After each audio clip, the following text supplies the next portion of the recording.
Guys लक्ष इकडे द्यायचं. इलेक्ट्रोमॅग्नेटिक रिले नंतर जर प्राधान्य कशाला दिलं जातं तर त्याला थर्मल रिले असं म्हणतात. स्विचगेअर प्रोटेक्शन मध्ये दोन डिव्हाइसेस असे ज्यांना सख्खे भाऊ असं म्हटलं जातं. विदाऊट सिंगल दुसरा ऑपरेट होऊ शकत नाही. एकाला म्हणता रिले जो फॉल्ट शोधायचं काम करतं, एकाला म्हणता सर्किट ब्रेकर जो ट्रिप व्हायचं काम करतो. मी बोर्डवर कुठल्या रिले बद्दल बोलत आहे? 2 मिनिटात सांगतो कसं ऑपरेट होतं. थर्मल म्हणजे हीट ना. कुठल्या पण रेझिस्टिव्ह बॉडीमधून करंट पास झाला की जूल्स लॉ नावाचा व्यक्ती आपल्याला सांगतो की ती बॉडी गरम होते. म्हणजे ती बॉडी काय बनवते? हीटचा फेमस फॉर्म्युला काय? 1/J I²RT. सगळं खड्ड्यात गेलं. I² ला फोकस करा. तुम्ही गोष्ट ऑब्झर्व करताय का किती मॅटर हो कोण सगळ्यात जास्त ऍक्टिव्ह आहे? करंट आहे. That's the point.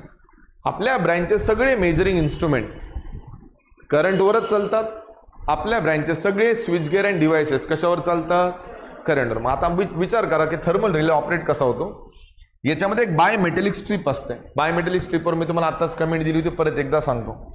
अर्धा पार्ट वेगळ्या धातूचा, अर्धा पार्ट वेगळ्या धातूचा. तुम्हाला ॲल्युमिनियम कळतं ना? ॲल्युमिनियमची तार घ्या आणि त्याला गरम करा, लगेच बेंड होते बघा, माहिती आहे ना? हो का नाही? कारण त्याचा टेम्परेचर कोएफिशियंट हा कमी असतो, कारण तो लवकर वितळतो. लोखंड वितळतं का? नाही. इकडे लक्ष. हा जो पार्ट 1 आहे, हा पार्ट 2 आहे, याला नाव दिलं मेटल ए ज्याचं थर्मल एक्सपान्शन कमी आहे. हा आहे मेटल बी ज्याचा थर्मल एक्सपान्शन जास्त आहे. ज्याचा थर्मल एक्सपान्शन जास्त असतो त्याला किती गरम करा तो वाकत नाही. याला गरम थोडंही केलं तर हा वाकतो. मग तुम्ही म्हणाल गुट्टे सर हा असा वाकला, मग याला वापस कोण आणतं? इथे एक स्क्रू लावलेला असतो, ज्या स्क्रूच्या मदतीनं तुम्ही याला वापस घेऊन येऊ शकता. हातोडा घालायचा का वरून? नाही ना, वापस घेऊन येऊ शकता. या स्क्रूला काय म्हणतात? Bias adjustment. स्प्रिंग लावली जात. पोरं म्हणले स्प्रिंग लावणं सगळ्यात भारी. हा लावा स्प्रिंग, म्हणजे स्प्रिंग बी गरम होते आणि स्प्रिंग बी तुटून जाईल. मग डोक्यात चाललंय का इथं स्प्रिंग लावता येत? मग तुम्ही म्हणाल गुट्टे सर ग्रॅव्हिटीची मदत घ्या ना. ग्रॅव्हिटी ना खाली येईल ना. अरे ग्रॅव्हिटीनं खाली याला वरी पाणी तर टाकावं लागेल ना थंड व्हायला. मग याच्यामुळं इथं एक स्क्रू लावलेला असतो. त्या स्क्रूला कोणती ऍडजस्टमेंट म्हणता? बायस. इथं 2 टर्मिनल आहेत. सध्या टर्मिनल ओपन आहेत ना, म्हणजे सर्किट ब्रेकरला अजून सप्लाय गेलेला नाहीये. म्हणजे ही कोणती कंडिशन आहे? नॉर्मल. हे जो पहिला मेटल असतो ना, जो थोडा जाड असतो, किती गरम करायला फरक पडत. त्याच्या खाली रेझिस्टिव्ह एलिमेंट असतो ज्याला हीटिंग एलिमेंट असं म्हणतात. सगळा खेळ याचा आहे पोरांनो.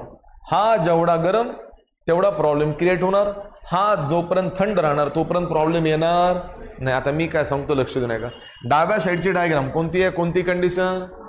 समजा नॉर्मल कंडिशनला या रेजिस्टर मधून करंट पास झाला. मी असं म्हणत नाही की करंट पास झाल्यास हीट बनणार नाही. हीट बनत आहे. ही हीट याच्या कॉन्टॅक्टमध्ये येत आहे मेटल बीच्या. याचं टेम्परेचर कोएफिशियंट जास्त आहे. किती गरम उद्या फरक पडत नाही. आपल्याला माहित आहे हीट ट्रान्सफर होण्याच्या 3 मेथड असतात फिजिक्समध्ये. Conduction, convection, radiation.